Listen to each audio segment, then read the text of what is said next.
नमस्कार दोस्तों, स्वागत है आपका अपने यूट्यूब चैनल पे। आज हम लोग देखेंगे जीके का टॉप 30 क्वेश्चन, जो कि जीके से रहेगा और आपके एग्जाम के लिए इम्पोर्टेंट रहेगा। तो स्टार्ट करते हैं हम लोग प्रथम क्वेश्चन से। प्रथम क्वेश्चन है, महात्मा गांधी की हत्या कब हुई थी? दोस्तों इसका राइट आंसर हो जाएगा ऑप्शन नंबर बी, 30 जनवरी 1948 ईस्वी को महात्मा गांधी की हत्या हुई थी। अगला प्रश्न है, चंद्रयान फर्स्ट मिशन किस वर्ष लॉन्च किया गया था? दोस्तों इसका राइट आंसर हो जाएगा सी, नंबर 208। चंद्रयान फर्स्ट जो है 208 ईस्वी में। अगला प्रश्न है, भारत में सबसे पहला कंप्यूटर कब आया? दोस्तों भारत में सबसे पहला कंप्यूटर 1951 ईस्वी को आया। अगला प्रश्न है, टैगोर अवार्ड किस क्षेत्र में दिया जाता है? दोस्तों टैगोर अवार्ड कला एवं संस्कृति के क्षेत्र में दिया जाता है। याद रखिएगा दोस्तों, इंपॉर्टेंट क्वेश्चन है, एग्जाम में पूछा भी जा सकता है। अगला प्रश्न है, भारत में कुल कितने उच्च न्यायालय है? दोस्तों इसका राइट आंसर हो जाएगा ऑप्शन नंबर ए, 24। भारत में कुल 24 उच्च न्यायालय है। बढ़ते हैं अगले प्रश्न की ओर। अगला प्रश्न है, बिहार का कौन सा जिला गांधी धाम के नाम से प्रसिद्ध है? दोस्तों इसका राइट आंसर हो जाएगा ऑप्शन नंबर सी, पश्चिम चंपारण जो है गांधी धाम के नाम से प्रसिद्ध है। अगला प्रश्न है, कौन सी क्रांति दूध उत्पादन से संबंधित है? दोस्तों इसका राइट आंसर हो जाएगा श्वेत क्रांति। इसका राइट आंसर हो जाएगा श्वेत क्रांति। याद रखिएगा दोस्तों, इंपॉर्टेंट है एग्जाम के लिए। बढ़ते हैं अगले प्रश्न की ओर।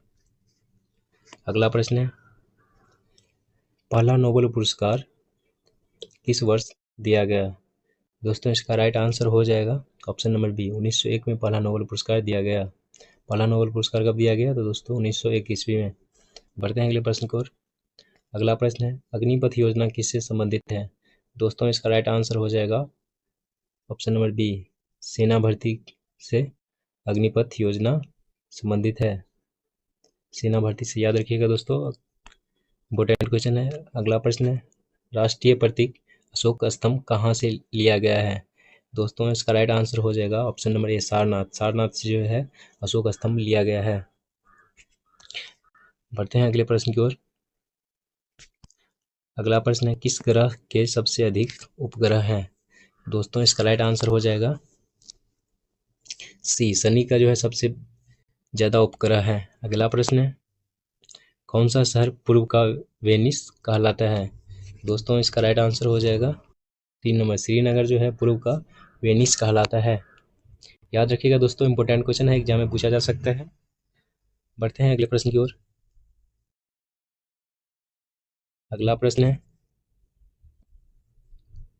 जलवायु परिवर्तन पर अंतर्राष्ट्रीय समझौता कौन सा है? दोस्तों जलवायु परिवर्तन पर अंतर्राष्ट्रीय समझौता ऑप्शन नंबर ए है, क्योटो प्रोटोकॉल। Kyoto protocol. अगला प्रश्न है, किस योजना का उद्देश्य है बेटी बचाओ और बेटी पढ़ाओ? दोस्तों इसका राइट आंसर हो जाएगा ऑप्शन नंबर डी, महिला और बाल विकास योजना। महिला और बाल विकास योजना का उद्देश्य है बेटी बचाओ और बेटी पढ़ाओ। अगला प्रश्न है, प्रवासी भारतीय दिवस कब मनाया जाता है? दोस्तों इसका राइट आंसर हो जाएगा ऑप्शन नंबर बी, 9 जनवरी को जो है प्रवासी भारतीय दिवस मनाया जाता है। अगला प्रश्न है, राष्ट्रीय विज्ञान और प्रौद्योगिकी दिवस कब मनाया जाता है? दोस्तों इसका राइट आंसर हो जाएगा ऑप्शन नंबर बी, 28 फरवरी को जो है राष्ट्रीय विज्ञान एवं प्रौद्योगिकी दिवस मनाया जाता है। बढ़ते हैं अगले प्रश्न की ओर। अगला प्रश्न है, हिंदी को भारत का राजभाषा कब घोषित किया गया था? दोस्तों हिंदी को भारत का राजभाषा 14 सितंबर 1949 ईस्वी को घोषित किया गया था। हिंदी को भारत की राजभाषा कब घोषित किया गया था? 14 सितंबर 1949 ईस्वी को। याद रखिएगा दोस्तों, इंपॉर्टेंट क्वेश्चन है। अगला प्रश्न है, गुरुत्वाकर्षण का नियम किसने दिया था? दोस्तों गुरुत्वाकर्षण का नियम न्यूटन ने दिया था। गुरुत्वाकर्षण का नियम न्यूटन ने दिया था। याद रखिएगा दोस्तों, इंपॉर्टेंट क्वेश्चन है। अगला प्रश्न है, बिहार की सीमा कितने राज्यों से लगती है? दोस्तों बिहार की सीमा जो है 4 राज्यों से लगती है। बिहार की सीमा जो है 4 राज्यों से लगती है। याद रखिएगा दोस्तों, इंपॉर्टेंट क्वेश्चन है। अगला प्रश्न की ओर बढ़ते हैं। अगला प्रश्न है, भारत में कितने प्रकार की मौसम ऋतुएं होती हैं? दोस्तों भारत में 5 प्रकार की मौसम ऋतु होती है। भारत में 5 प्रकार की मौसम ऋतुएं होती है। बढ़ते हैं अगले प्रश्न की ओर। अगला प्रश्न है, बिजली की खोज किसने की थी? दोस्तों बिजली की खोज बेंजामिन फ्रैंकलिन ने की थी। याद रखिएगा दोस्तों। अगला प्रश्न है, भारत में सबसे बड़ी मस्जिद कौन सी है? दोस्तों भारत में सबसे बड़ी मस्जिद जामा मस्जिद है, दिल्ली में जामा मस्जिद है जो कि दिल्ली में है। बढ़ते हैं दोस्तों अगले प्रश्न की ओर। अगला प्रश्न है, बिहार का कौन सा जिला लीची के लिए प्रसिद्ध है? दोस्तों याद रखिएगा दोस्तों, ये इम्पोर्टेंट क्वेश्चन है। इसका आंसर हो जाएगा मुजफ्फरपुर। मुजफ्फरपुर जो है लीची के लिए प्रसिद्ध है। बढ़ते हैं अगले प्रश्न की ओर। अगला प्रश्न है, डीजल और पेट्रोल का मुख्य स्रोत क्या है? दोस्तों डीजल और पेट्रोल का मुख्य स्रोत खनिज तेल है। डीजल और पेट्रोल का मुख्य स्रोत खनिज तेल है। याद रखिएगा दोस्तों, इम्पोर्टेंट क्वेश्चन है। बढ़ते हैं अगले प्रश्न की ओर। अगला प्रश्न है, किस भारतीय वैज्ञानिक को मिसाइल मैन कहा जाता है? दोस्तों इसका राइट आंसर हो जाएगा एपीजे अब्दुल कलाम। एपीजे अब्दुल कलाम को जो है मिसाइल मैन के नाम से जाना जाता है। बढ़ते हैं अगले प्रश्न की ओर। अगला प्रश्न है, विश्व का सबसे बड़ा महासागर कौन सा है? दोस्तों विश्व का सबसे बड़ा महासागर प्रशांत महासागर है। विश्व का सबसे बड़ा महासागर प्रशांत महासागर है। याद रखिएगा दोस्तों, इंपोर्टेंट क्वेश्चन है। बढ़ते हैं अगले प्रश्न की ओर।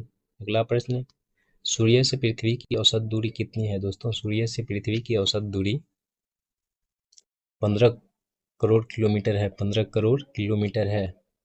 याद रखिएगा दोस्तों। अगला प्रश्न है, बिहार में सबसे अधिक बोली जाने वाली भाषा कौन सी है? दोस्तों बिहार में सबसे अधिक बोली जाने वाली भाषा भोजपुरी है। बिहार में सबसे अधिक बोली जाने वाली भाषा भोजपुरी है। पढ़ते हैं अगले प्रश्न को। भारत छोड़ो आंदोलन किस वर्ष शुरू हुआ था?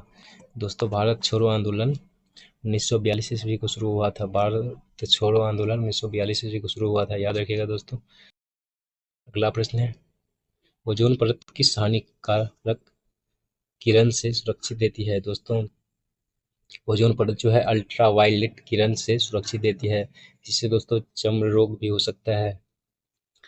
बढ़ते हैं अगले प्रश्न की ओर। आज के लिए दोस्तों इतना ही। फिर मिलेंगे हम लोग।